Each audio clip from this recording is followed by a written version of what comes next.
92% of households that start the year with Peloton are still active a year later. All because of a fancy bike? It's not just a bike. Peloton makes treadmills too. All treadmills are the same. Our treadmills can adjust speed and incline automatically, so you never break your stride. Whether you're squeezing in a power walk or training for a marathon, Peloton can help you achieve your fitness goals. 92% stick with it. So can you. Try the Peloton Tread risk-free with the 30-day home trial. New members only. Not available in remote locations. See additional terms at onepeloton.com/home-trial. Welcome to the Attention Deficit Disorder Expert Podcast Series by Attitude Magazine. On behalf of the Attitude team, I'm so pleased to welcome you to today's ADHD Experts presentation titled Helping Lonely Teenagers with ADHD, Parent-Teacher Strategies for Combating Peer Rejection. If your child has ADHD, I don't need to tell you that hallmark symptoms like inattention and impulsivity might get in the way of relationships with peers and with school staff. Today's webinar, we will explore how ADHD can affect a student's behavior in the classroom, plus how to avoid or reduce behaviors that can lead to peer rejection. We'll share strategies that parents, teachers, and teens can use to save a student's reputation and ultimately feel less alone. Leading today's presentation is Brendan Mahan. Brendan is an internationally recognized ADHD and executive function coach, a highly engaging, sought-after speaker, and the host of the ADHD Essentials podcast. A former teacher, mental health counselor, and principal, Brendan helps individuals, families, schools, and businesses manage the challenges of ADHD and neurodiversity through an approach that blends education, collaborative problem solving, and accountability with compassion, humor, a focus on strengths and growth, and his trademark wall of awful model. Before I hand over the microphone to Brendan, I have just a couple of housekeeping items. Those of you tuned into the live webinar can submit your questions at any time. Just navigate to the text box under the video player. To download the slides, click on the Event Resources section of your webinar screen. And if you're interested in the certificate of attendance, just look for instructions in an email you will receive about an hour after the live broadcast. Also, a transcript of today's event will be made available in the coming week. If you are listening in replay or podcast mode, visit attitudemag.com and search podcast 429 to access the slides, webinar replay, and certificate of attendance, as well as the transcript. If you support the work we're doing here at Attitude to strengthen the ADHD community, we encourage you to visit attitudemag.com/subscribe and sign up for Attitude Magazine. It is a wonderful holiday gift. Finally, the sponsor of this webinar is Brain Balance. Brain Balance is an integrative cognitive development program designed to help kids, teens, and adults with ADHD, learning differences, anxiety, and beyond improve focus, attention, and behavior. Brain Balance creates a customized plan based on your child's needs to support their social, emotional, and academic growth. An exploratory study with Harvard's McLean Hospital found that Brain Balance programmed to be as effective as low-dose stimulant medication in alleviating ADHD symptoms in children. Click the link on the screen or visit brainbalance.com to learn more about Brain Balance today. Attitude thanks our sponsors for supporting our webinars. Sponsorship has no influence on speaker selection or webinar content. So without any further ado, I'm so pleased to welcome Brendan. Thank you so much for joining us today and for leading this discussion. Yeah, thank you for having me. It's always an honor to be invited to come and work with Attitude. So I'm glad to be here.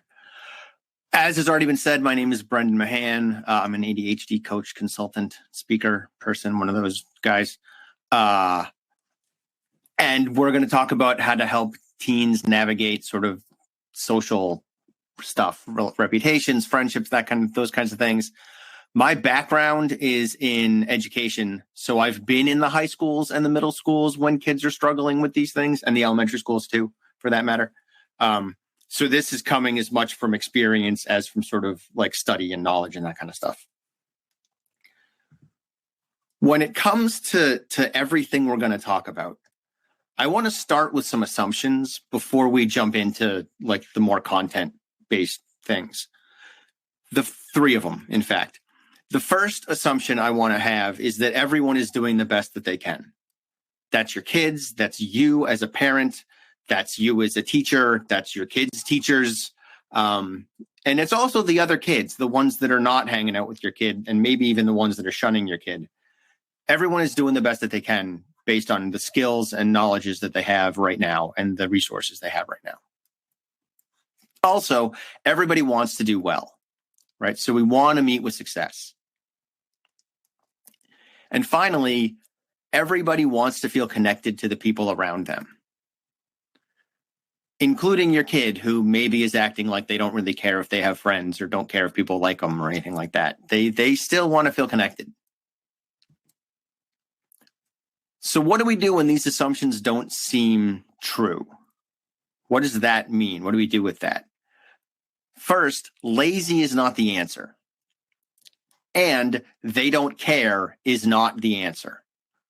I don't want us to go there, because when we start saying, oh, the kid's just lazy, or, oh, my son doesn't care, my daughter doesn't care, my student doesn't care, is lazy, whatever, we stop looking. We stop trying to figure out what the answer is, because we gave this sort of platitude, easy solution that lets us off the hook.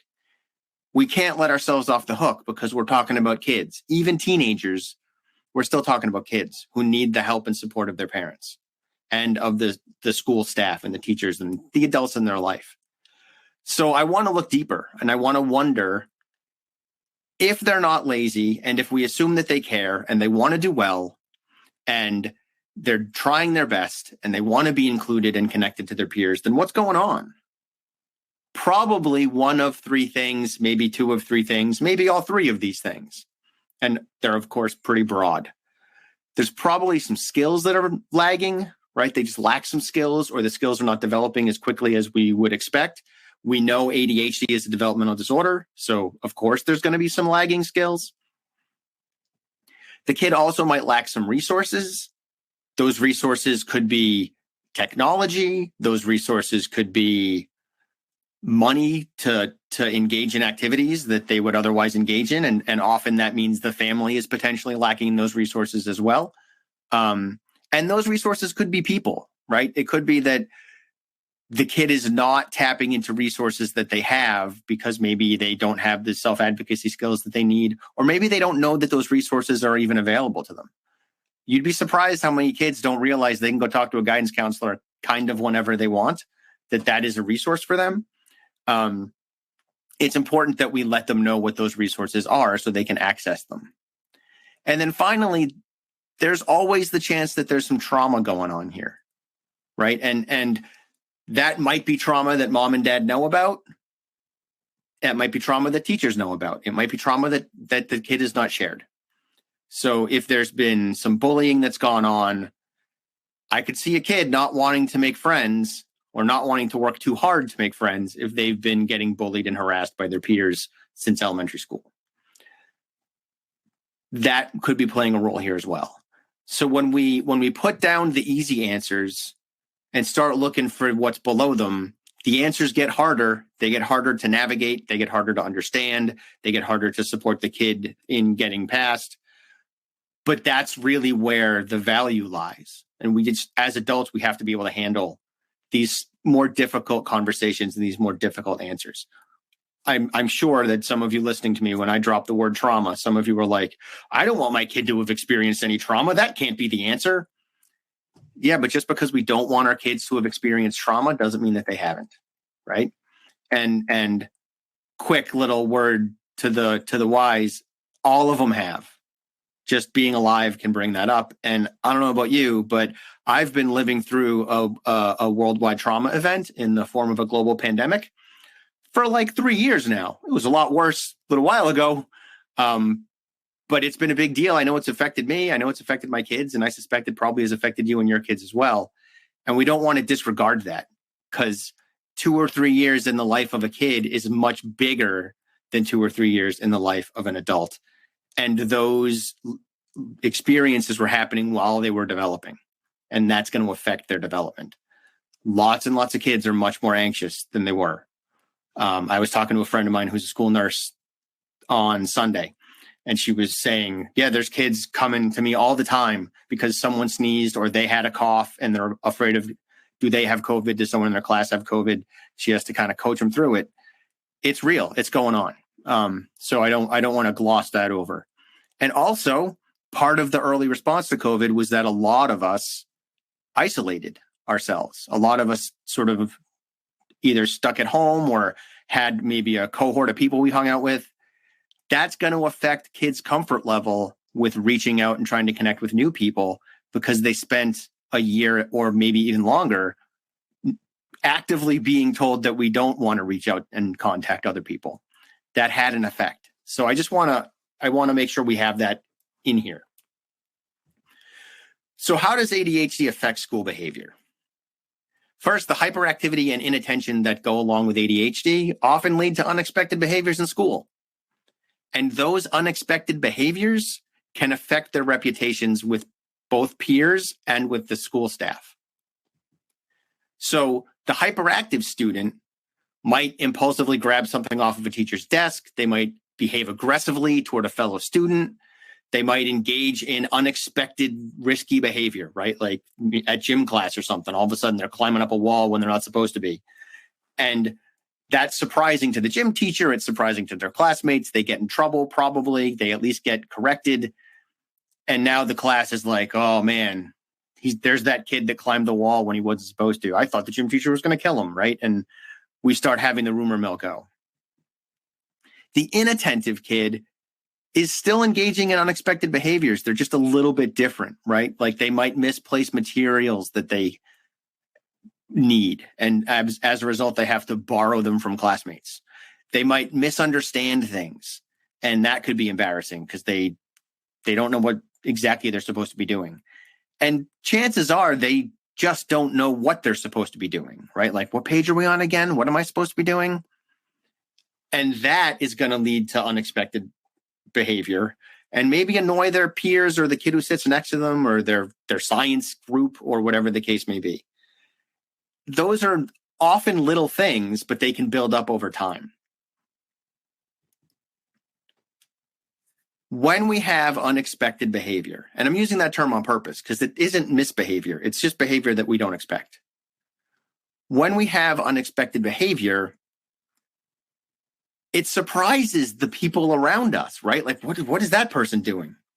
And that surprise can be difficult to navigate for the kids who see it. And that's really where this peer rejection starts, is because the kids who see our neurodiverse child do something neurodiverse, they don't know what to do with that because they're not allowed to do that. And how come this kid's getting away with it? Or that's really surprising and makes me feel uncomfortable. And so I think that kid probably makes me feel uncomfortable. And now I don't really want to hang out with that kid or sit next to that kid or whatever. This is where the peer rejection starts to happen. And it happens with teachers too, right? Sometimes teachers get a little standoffish with those kids. And it happens adult to adult. And anyone who is watching this video that is a neurodiverse adult, I'm sure you've done something with your friends or at the mall or at work that was, a little bit wacky and a little unexpected. And you feel it. You feel that like, oh man, I did it wrong, right? Yesterday, I don't know if you guys are aware of this, but yesterday was Halloween. I wish someone a Merry Christmas because my brain just misfired, right? I just said the wrong thing. And they looked at me like, huh? And then my wife kind of chuckled about it as we walked back into the house. Unexpected, really small, not a big deal. I'm probably never going to see those people again because they were trick-or-treating. But my brain just went in the wrong direction because my brain is neurodiverse. I have ADHD. It just fired wrong. I'm okay with it. But I recognize that if I did that all the time, probably would affect my reputation. So what can we do to help students reduce or avoid these kinds of unexpected negative behaviors, right? The first thing I want us to try is give them somebody to connect with that they can emulate. It does not have to be a peer. In fact, I usually caution against the peer part. Often what happens when, especially for teachers in school, is the neurodiverse kid gets paired with like the most normal kid in the class. They're like, this is the shining example of perfect behavior. You should model what Jenny is doing. It's almost always a girl. And they can't, like, it's too far. There's too much of a gap between them and Jenny. And Jenny is like, oh, I'm stuck with that kid again, right? Or I'm stuck with a kid that needs this kind of support again. So I'm not one to say necessarily stick him with a peer. If you are going to stick him with a peer, for the teachers that are watching, find a peer that's like not a shining example of perfection and is sort of middle of the road. So the gap is a little bit smaller. But we can also pair them with a staff member, especially if they have a staff member that they're kind of already paired with a little bit. One of my kids has got some anxiety stuff going on at school. And I was like, he needs an adult to connect with. And they were trying to figure out like guidance counselor, teacher, right? I'm like, connect him to the librarian. The librarian and my kid already have a relationship because he takes books out all the time. Last year, he was allowed to take a book out after it was too late to take out books, like the last week of school. The librarian was like, I know you're going to bring it back. It's fine. You read fast. We're good. So there might be an adult in the school that they're already connected to. Find out who that is. I don't care if it's a custodian. Find out who it is and try to bring that relationship to another tier to help this kid have someone to emulate. And it can also be a celebrity or a fictional character, like from a movie or a book, right? Like, hey, what do you think Luke Skywalker would do in this situation? How would he navigate this? Be careful what character you pick, right? We don't want to pick like Jack Sparrow or someone who is, a little bit surprising and unexpected behavior with how they operate. We want to pick someone who's a little more boring. But pay attention to that as an option, because sometimes it's easier to take on the persona of a fictional character and do what you think they would do. Also, when we're bringing a kid into a new situation, we want to talk to them about what's expected in that situation, right? Because they might not know. Even a 16-year-old might have no idea what is expected of them in this situation. Talk to them about it. Make sure that they have an idea and review it, because they're going to forget. Even if it's something they've been doing for their whole school career, like, okay, cool, we're going to go work in groups. Review what the expectations are for working in groups, even if they're a junior in high school. And preferably review it with the whole class so that you're not shining a spotlight on the kids that struggle. You're just doing it as a, hey, by the way. And teachers, I would recommend you do this at the beginning of the school year and then after each break. So whenever you're gone for more than like 2 days, 3 days, you should be reviewing some of the basics of your expected behaviors. And if you're not doing group work regularly, every time you do group work, you should review what group work is supposed to look like so that the kids can do it appropriately. And most of you are probably doing that, but just in case, throwing it out there. Finally, use this kid's IEP or 504 as a guide to help understand where they might get tripped up. There's solutions in that 504, in that IEP, that can be used beyond academic applications. A 504 and an IEP is really a guide for how to communicate as much as how to teach, because teaching is just communication. So if we start to look at it in that lens, we can start to see how some of these accommodations might be more useful in situations outside of academics, right? If you're previewing new material, that circles back to what I just talked about, right? If we're going to be in a new situation, we want to preview that situation and talk about what it's going to be like. If the kid needs preferred seating when he works in the group, let's figure out what that preferred seating means and make sure they're getting it, even though they're working in a group and it might be a little bit looser with where people sit. So keep that stuff in mind. In terms of how parents can enlist the teacher's help, don't be afraid to talk to them, right? Ask the teachers about their impression of your teen and or your teen's reputation, because they might have two different things. They might be like, your teen is phenomenal. They're a great kid, but you wouldn't know that from their reputation. And that's information that a parent needs. So you might want to ask both questions and see if there's a gap there. Or they might be like, yeah, your student, I'm gonna be honest, kind of drives me bananas, but he's wicked funny and has a great reputation among his peers, even though, I kind of am annoyed with him most of the time. Most teachers have seen a lot of different kids over the years, and they're going to have some ideas for how to support yours because they've seen other kids make these same mistakes. They've seen these patterns before, and they probably can think of times when students broke the pattern and can clue you in onto what was done in those situations. But this is a double-edged sword, because some teachers are going to react really strongly to your kid's behavior in a negative way because they've seen this pattern so much, and your kid is reminding them of past students, even though your kid is not their past student. So teacher temperament factors in here too, right? Like if it's a teacher that's really supportive and positive, cool, talk to them. If it's a teacher that seems like they maybe need to retire, your mileage may vary, is all I'm saying. When it comes to improving your teen's reputation with teachers, so with the school staff, first talk to the teacher, find out where the conflict is. Resist their pushback. Because teachers are, especially once you have a teenager, the teachers are like, well, he should really be the one that should be talking to me. She needs to come to me and see what's up.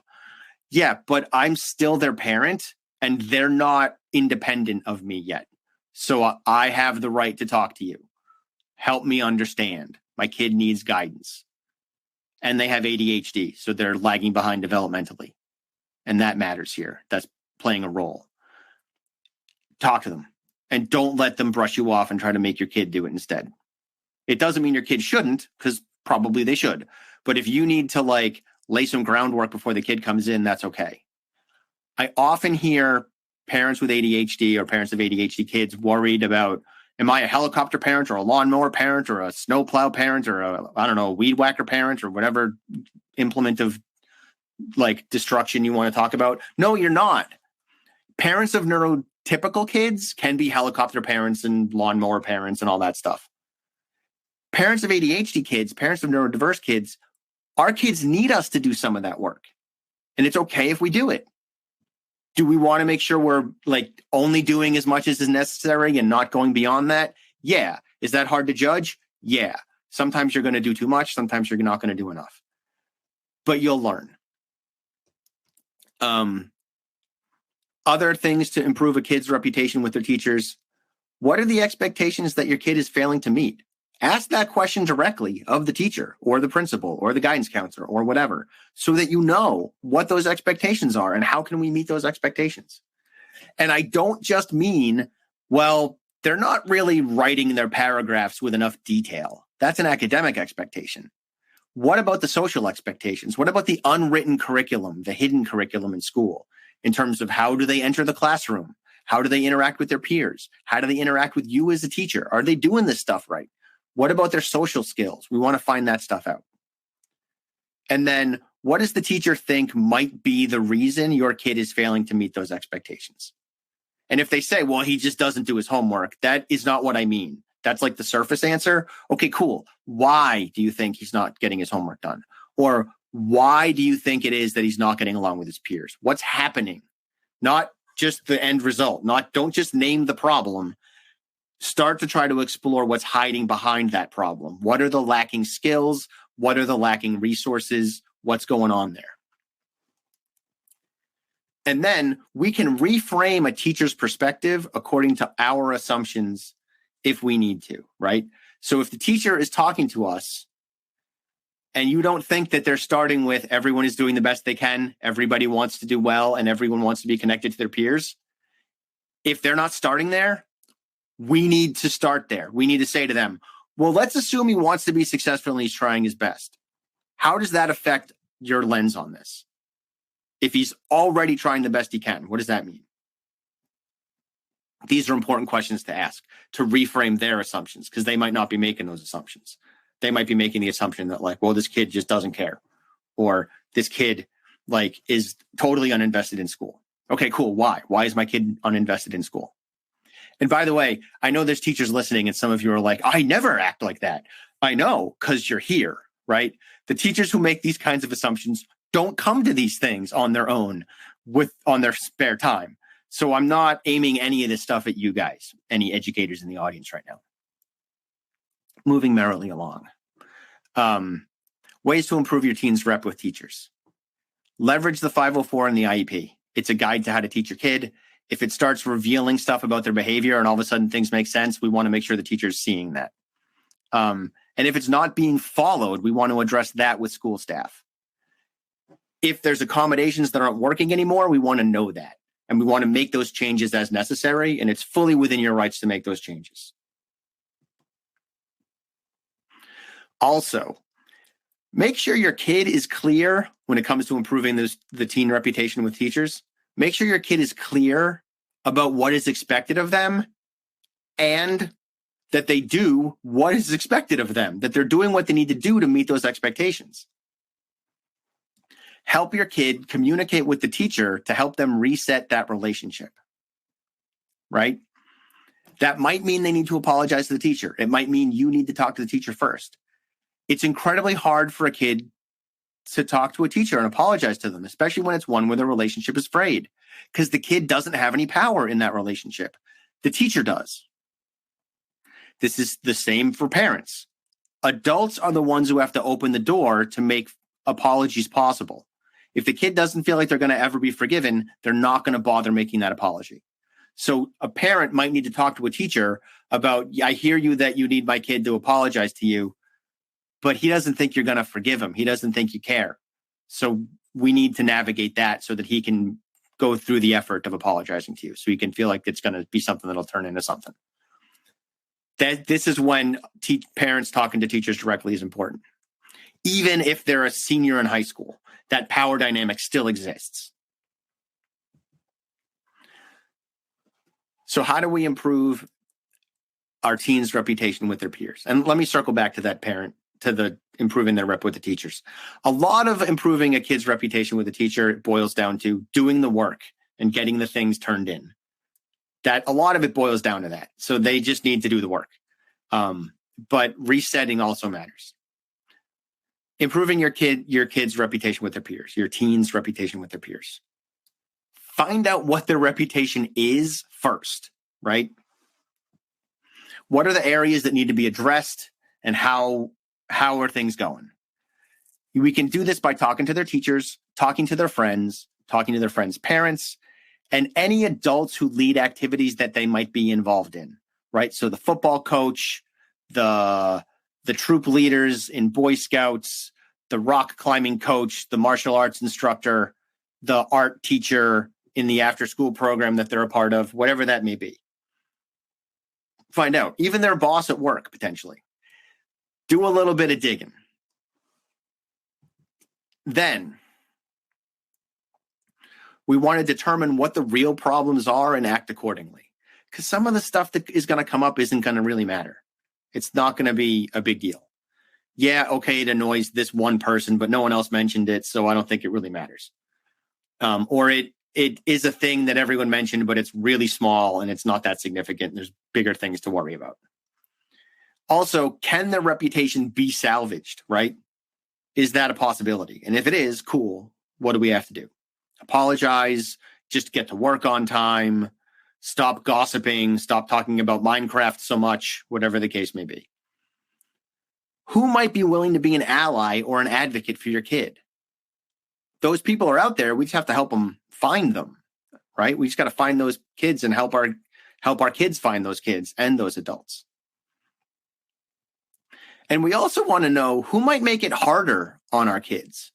Is there a teacher that there's no way we're winning this teacher over? It's just not going to work. So we have to give up on math for the year or whatever. Or is there a kid that's just out to get your kid? And how do we help avoid that kid? How do we help them get past that kid? And then who might your kid need to apologize to? That's come up a few times. It's a thing. There's nothing wrong with saying you're sorry and owning what you did.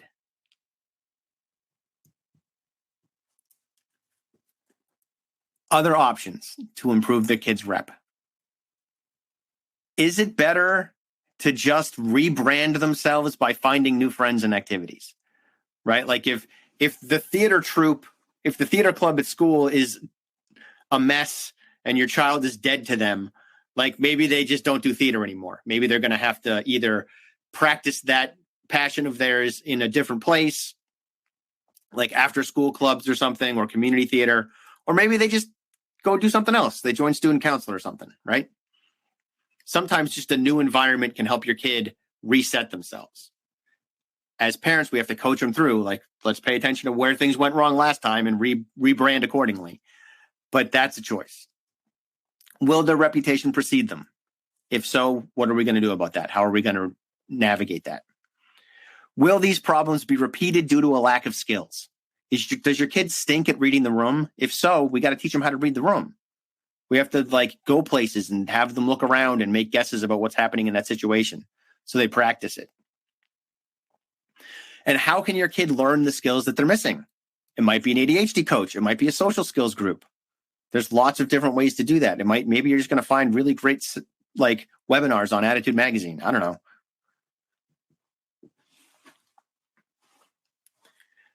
Teachers in the audience, here's some stuff you can do to help turn around a student's negative reputation.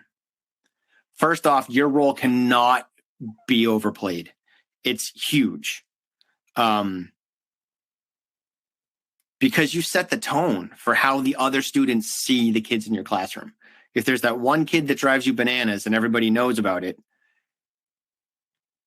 they might not like that kid or they might like that kid. It depends on how well you're able to handle the fact that the kid drives you bananas, right? If you've got a great relationship with that kid and you just joke around with them about how they drive you bananas, the other kids are going to like that kid.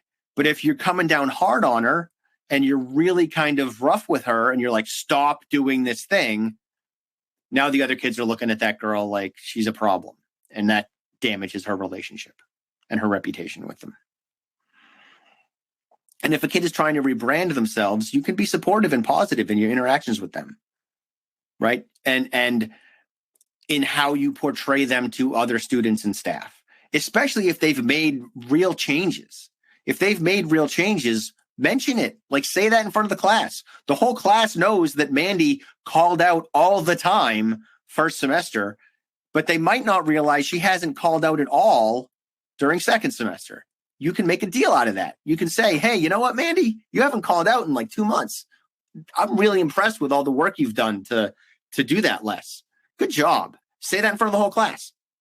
It's new information, but it's not mean information. Other stuff teachers can do. You can help kids find their people. Help the outcast kids find the clubs and activities that would best suit them. Right? There's got to be like a board game club at your school, or an art club, or a Dungeons and Dragons club. Those kids are going to maybe find their people in those clubs. Maybe they don't need to be in student council and playing football, you know? Maybe you can even run an after school club in a niche or geeky area that will help those students find people. When I taught, I ran a club. I forget the name of the book? The vampire book with Bella. Anybody help me out, guys? That book that was popular like 10 years ago or whatever. I ran a club based on that book. I didn't want to read the book, but I read the book, and I had a club about that book for one girl who needed friends, and she liked that book, and I knew the other girls liked it too because it was popular at the time. I ran a whole book club for like 2 months about this book because it was a monster. Twilight, that's the one. And it helped her make friends. It helped her connect to her peers. Maybe you do that, even for one kid. I understand teachers do that sometimes. And if you teach students that you think could hit it off, but they're in different classes, maybe you let them know that each other exists. Maybe you encourage them both to join the same club or something so they can find one another. We also want to remember that teens can reduce their emotional outbursts. We want to have some strategies there too. So emotional outbursts are usually the result of anxiety. So we're really looking at managing anxiety when we're trying to find out how to reduce emotional outbursts. One, they got to take care of the physical health. Make sure your kid is getting enough sleep. They're eating healthy meals. They fit movement and exercise into their day somewhere. They can reduce their stress by meeting their obligations, right? They need to get those assignments and responsibilities done. Even if they do a crummy job, it'll still be less stressful for them in the long run because it's not hanging over their head. So encourage your kids that done is better than perfect. You don't need to get an A, you just need to get it done, right?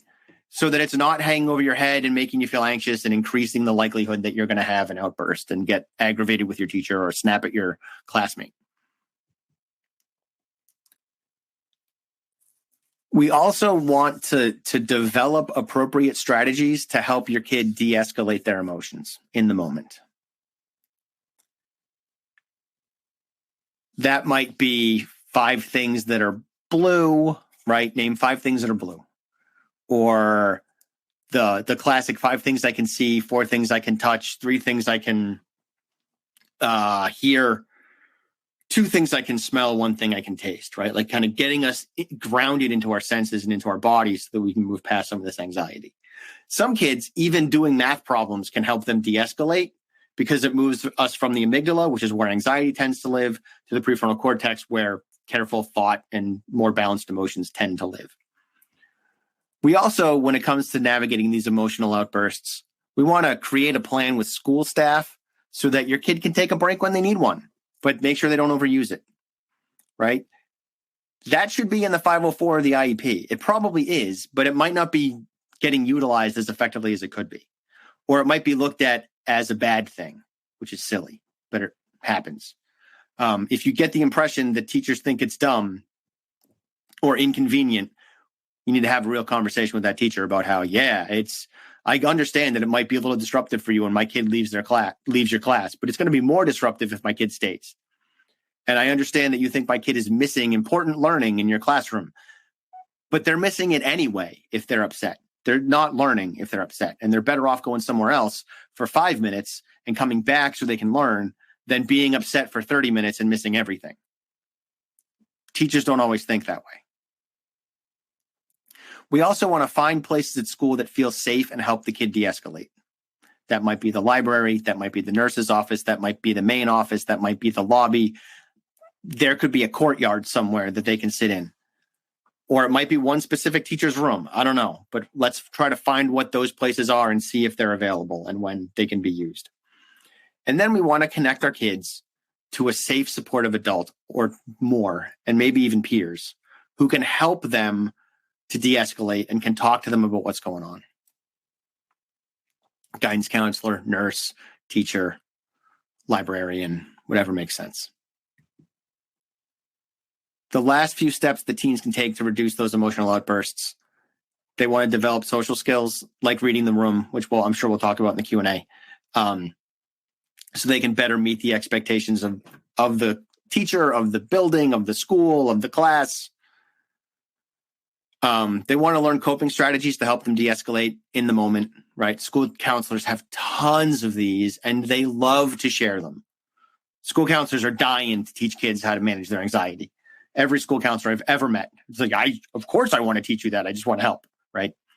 And then also you want to make sure that your kids, or if you're listening, pursue interests in or out of school that help you develop skills so that you have something to feel confident about. So you have something to hang your hat on, right? So that you can lean into that stuff when you're feeling less than. When you feel like you're not good enough, you got to have something that you can lean into that reminds you that you are good enough. That might be art. That might be rock climbing. That might be singing. I don't really care what it is, but we got to find it so that we can leverage it at least in our own heads. And if not, maybe even with our peers, right? If your kid is an amazing mimic and could be a voice actor, that might be something to play with their peers at lunch or something. And all of a sudden everybody's like, wow, you sound just like Mickey Mouse, or, oh my God, you sound just like Bob from Bob's Burgers. Phenomenal. Cool. Let's figure out what those skills are and how are they appropriate to share. And with that, we'll roll into questions. Wow. Thank you so much, Brendan. We have a lot of questions to get to. I will quickly thank Brain Balance once more for sponsoring this webinar. And, I'm going to do my best not to cry when I ask these questions because they're heartbreaking. Look at me. I'm already crying. As a mother, you can see like the pain that we all feel when our children are excluded. And I'm sorry to get emotional, but it is so hard when we feel somewhat powerless in this. So thank you for giving us strategies and giving us power. And I will start out with it. Before we jump into the Q&A, I just want to say something. This entire presentation was like a 10,000 foot view, kind of by necessity, because things are so specific that it doesn't make sense for me to be like this specific thing. So I'm honestly relying on the Q&A to really illuminate a lot of what I just talked about. So if you came through this and you're like, I don't really feel like I get it, stick around for the Q&A. Don't run away, because a lot of the higher picture stuff is going to get details filled in as the questions come up. I hope so. If I've done my job here, we'll get in there. So I'm going to start with, there were two questions that came in and really struck me with their similarities. One, parent of a sophomore, another, a junior in high school. That's, grades 10 and 11 for those who are maybe overseas. They described their children as one as interesting and interested, and the other one as kind and funny.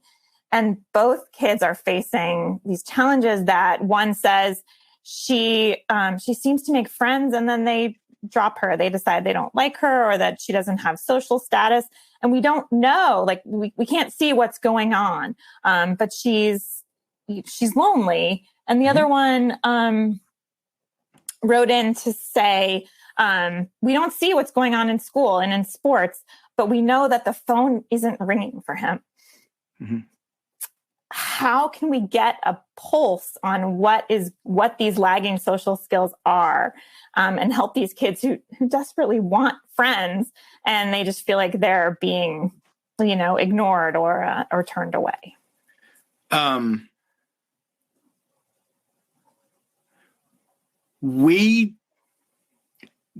Here's like the conundrum, right? Is I want this information, but I also don't want this information. That's what a lot of parents land in. Because you can contact I would recommend the parents, not the kids, but you can contact the parents of those friends that dropped your daughter and ask them what happened and say like, what happened? Because I don't understand.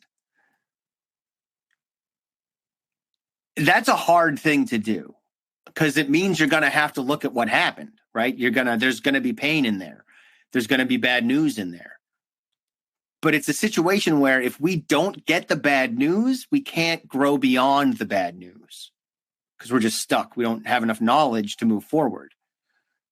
So you're totally allowed to do a little research and do a little fact finding and see if people will tell you. And they might not. That's possible too. The parents might not know.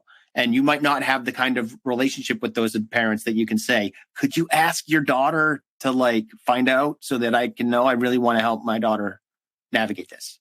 So there's that. And in terms of the phone not ringing,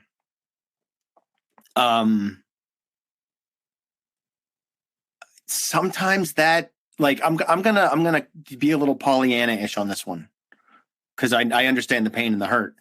But like you could push your kid to make those calls instead of receiving them, they can deliver them, right? That's a choice. And that might be where it needs to start. That could be what's up. And eventually, hopefully the phone starts ringing. And also talk to your kid about whether or not your impressions are accurate on the phone not ringing piece. Because it's possible you're stuck in the 80s and you're like, yeah, the phone should be ringing. And your kid might be getting text messages and might be communicating via like video game interactions and stuff. They might have a more robust social life than you think, but you're kind of expecting them to be talking on the phone more, and that's not what's going on. Or you might be using that as a metaphor, broadly speaking. I don't know. But that's in here too, is kids communicate differently than we did.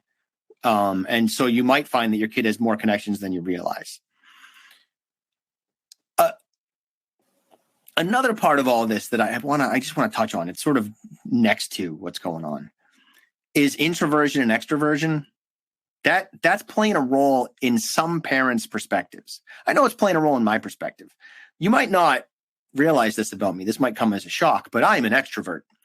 I'm a big extrovert. One of my sons is a wicked introvert. And I'm like, dude, just talk to people. Like, why aren't you talking to people? He doesn't want to. He's not interested in that. He's got enough. He has enough friends. He has enough social connection. He doesn't feel the need to talk to kids a lot. And I've had to come to terms with that. He's not lonely. He's just alone more than I was when I was a kid. Or he's alone as much as I was when I was a kid, and I was lonely, but he's not. So that could play a role here too, right? Some of our neurodiverse kids are just, they kind of dig what's going on in their own head, and they don't need other people to mess that up on them. But I don't mean that in terms of they're afraid to share what's going on in their heads because they're going to get ostracized or vilified or something. That's not what I mean. I mean, some kids are just introverted. Extroverts will eat the whole cake of people, and an introvert is happy with a slice of that cake. So for what that's worth, I wanted to throw that out there before we go too much deeper. Okay. That's helpful to keep in mind. So I do have a follow-up question. Someone said, okay, suppose that we do sort of get some intel to figure out what the challenges are and how other kids are feeling about our child. How can we broach this topic in a supportive and positive way? How can we start this conversation with our child without perhaps sparking some shame and embarrassment? I would ask them questions. Hey, how's it going? How you doing? What happened to Sally, Jesse, and Raphael? How come you're not hanging out with them anymore? Where'd they go? That kind of stuff, right? Like non-judgmental, just where are you going? How you feeling about that? I'm really sorry that your friends aren't coming around as much. What's going on? How do you feel about that? Do you want to try something different? Go find people in another way. And then if they share stuff that's hard, right? If they're like, well, they just won't talk to me anymore, and they're crying and upset and all this kind of thing, or even if they're not that upset, they're just like, well, they share something that would reasonably kind of pique your concern, right? Oh, that's the thing I would worry about. Then later on, you're like, hey, you know what? I'm really kind of concerned about what you said with regard to the situation. And I talked to Sally's mom just to see what was up and what Sally's view was. And this is what she told. Can I tell you what she told me? Is it okay if I let you know? Your kid is probably going to be like, I can't believe you talked to Sally's mom, right? But if you say, do you mind if I talk to Sally's mom? Your kid's going to be like, don't do that. And then you're stuck, right? So instead, this is a situation where forgiveness is easier than permission. Before I even talk to Sally's mom, I would try to have a conversation with my kid that's going to hopefully give me cause to want to talk to Sally's mom, even though I already want to. Like, I'm looking for an excuse, right? And then I talk to Sally's mom and I circle back later, and I have as gentle and as patient as a conversation as I can about it. And I might even say to my kid, and I certainly want to have this mentality of what I don't want to, and this is everything with your kid. This model is for everything. What we want to avoid is you're sitting on one side of the table, your kid is sitting on the other side of the table, and the problem is in the middle between the two of you, metaphorically speaking. What we want is you and your kid are sitting on the same side of the table, and you're a team, and the problem is on the other side of the table, and you're trying to figure it out together. That's the way we want to try to approach these things. And it's entirely possible that in this specific scenario, that's a hard thing to pull off. But make it really clear you're not disappointed in them. You're not upset with them. It's hard. They're really vulnerable with these conversations. They're really vulnerable with all of these social experiences. And it's critical that we recognize that when we talk to them about it, because we are not as vulnerable. We're not as close to it. So it's easy for us to be like, go do this, right? And they're not able to go do that because it's too soft and squishy for them. Right. Right. I feel like my answers are kind of vague, and I apologize for that. This is like, if I have something really specific, I can drill down deep, but it takes a while. So I'm trying to like give answers that are vague enough that it's useful for everybody, but specific enough that I'm kind of answering the question, if that makes sense. No, it's really, every child is different, every scenario, every school, every group of friends. I mean, there's no, there is no easy answer. If there were, why we wouldn't be here. So, but here's a bit of a more specific one. And I've heard this from a couple of people here today, that their child, these typically is in high school, basically finds solidarity in the outcasts, or as one person said, the bad boys club. And these are the kids who are kind of maybe at the fringe. And they're worried that they're basically picking up some bad behaviors, bad influences. They can understand the impulse that they are more accepted by this bad boys club. But they're worried about where it might lead in terms of behavior, things like, drug and alcohol use, that sort of stuff that happens in high school. Okay. I'm going to start with a story of hope, and then I'll dig into that more. I hung out with the bad kids when I was in school because it was easier and they were more likely to accept me. And I was the good influence on the bad kids. So that can happen. I literally had a buddy of mine quit heroin by hanging out with me in high school, senior year of high school. All of a sudden I'm hanging out with this kid every day for like a month and a half. It's like, I'm seeing a lot of that guy. I found out when we were in our 30s, like decades later, he was like, oh yeah, that's because I was quitting heroin. And I was like, what? So maybe your kid is the good influence. Who knows? That said, if you're concerned about these kids having a bad influence on your kid, talk to your kid, right? Like, continually have open, clear communication with your child. Find out what they're doing. Be transparent about things. Make it safe for them to tell you that they're making bad choices so that you can help them make better choices. Not so that it's safe for them to make bad choices, but for them to tell you that it's happening so you can help them make better choices and help them develop the skills they need to avoid those more challenging choices. Also, see what you can do about helping them find a social group that is maybe less risky. Everything is a spectrum. And what often happens is we miss that. We lose sight of that. We see our kids hanging out with the kids who are on the fringe, and we're like, oh, I wish my kid was just hanging out with all the popular kids. Your kid can't hang out with the popular kids. They don't have the skills. And those popular kids, they're all drinking and doing drugs too. It's not unique to the kids on the fringe. So it doesn't matter where your kid lands socially. It's just the kids on the fringe are outcasts, and that makes it feel more risky and dangerous. But they might just be playing Dungeons and Dragons every Friday night and not doing anything illicit. You got to find out. You got to ask, right? It just feels like it's a social setting that is not one you would like, but that doesn't mean your kid doesn't like it. And also, we want to pay attention to how culture has changed, right? Dungeons and Dragons is a good example of that. It's a really popular game now, but when we were kids, only the weirdos played it. And I say that as a guy who's been playing D&D for 3 decades, and presented at the conference, the ADHD conference a couple of years back about D&D and ADHD. Another thing that is much more mainstream is marijuana. In most states, it's legal now. It's not a big deal to our kids, but it is a big deal to us. And so some of this is generational and us having to navigate that stuff as well. Is there anywhere else I should go with that? No, I think that's really helpful. And sometimes it's the fear of the unknown, right? These just, as you said, could be new kids to you as a parent. Right. It doesn't necessarily make them bad. And hey, addressing it head on is usually a good idea if you can get your kids to listen to you.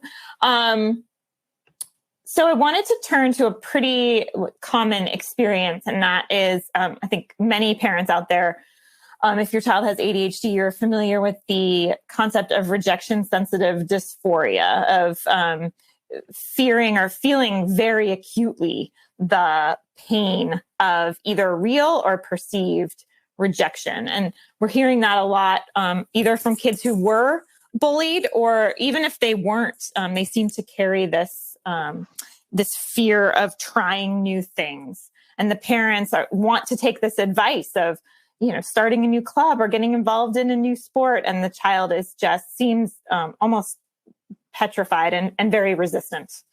Can you offer some advice? There's so many layers in this onion. It's yes, awesome. Yes, I'm sorry. No, it's great. I love these questions. These are fun. I just feel like I'm going to babble forever. So first, global pandemic. We got to start there because a lot of us spent a long time not seeing other people. And even though we were not rejected by anybody, our subconscious is kind of feeling rejected during that time.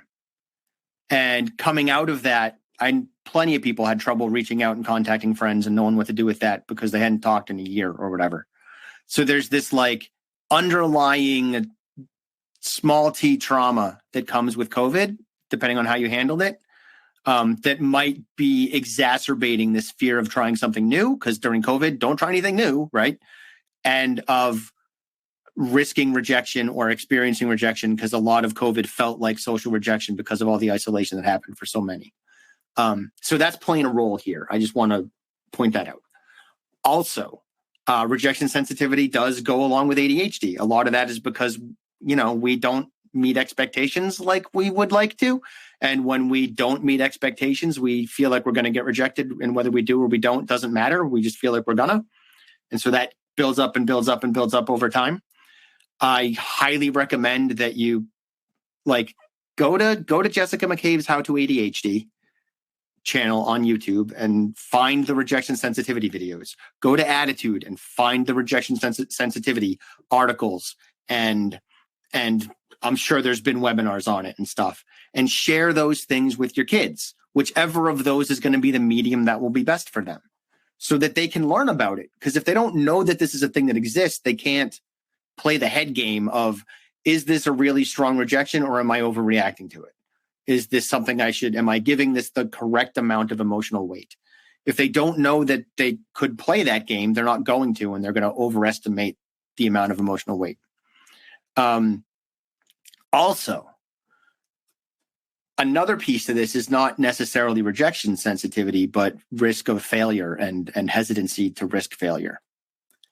Maybe you just start asking your kid about what they failed at every day, and when they tell you, you cheer them on about it.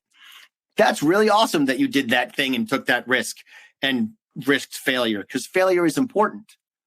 Failure is critical to growth and to progress. And right now, your kids are in middle school and high school, and school does not have that perspective. There are schools that espouse that and they try to make it part of their school environment and culture. But the nature of school, the structure of school, is that failure is not good, because when you fail a test or don't turn in an assignment, you are punished for it. You have to make up that test by staying after school. You still have to do that assignment, but you also have this other assignment that you have to do at the same time. And now you're doing twice as much work. School can't wait for you to fix the problem and catch up, because it has to keep moving, because they only have 180 days. And what they are expected to cover in the curriculum frameworks requires more than 180 days for most of the subjects, because I've read 2/3 of them. It's just part of the nature of school, is there's this breakneck pace and there's no forgiveness. Whereas in the real world, there is forgiveness and you are allowed to fail and bounce back. So some of this is the nature of how school works. But as parents, we can let them live in a different environment when they're home and allow for more room for failure and struggle. And we can get over it. We don't need to be like, oh my God, you got a B-? That's the worst. We can just be like, cool. What'd you mess up on in this essay? Great. Because you've been working on like changing your introductory sentences and you got marked down for that. But I'm glad you were messing with it. Awesome. That like let them fail and encourage them to fail. I think that's in here too. Yeah. Yeah.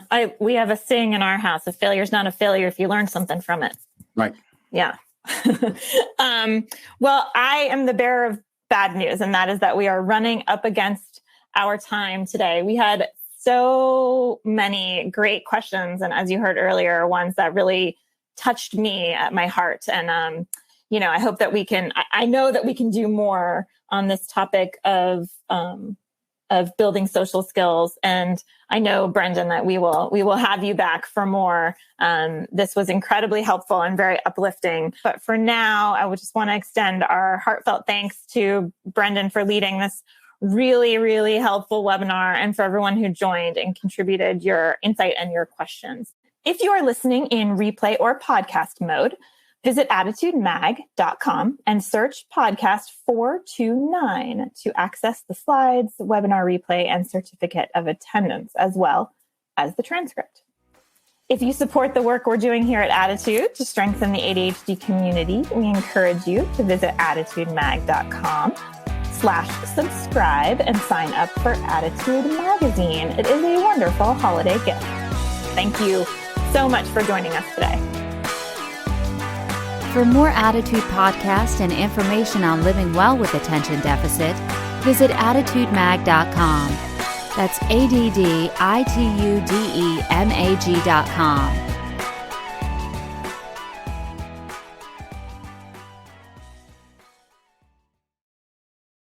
You love podcasts, the stories, the laughs, the unexpected turns. But when this episode ends, the silence starts. Not anymore. Audiobooks.com turns that silence into your next great adventure.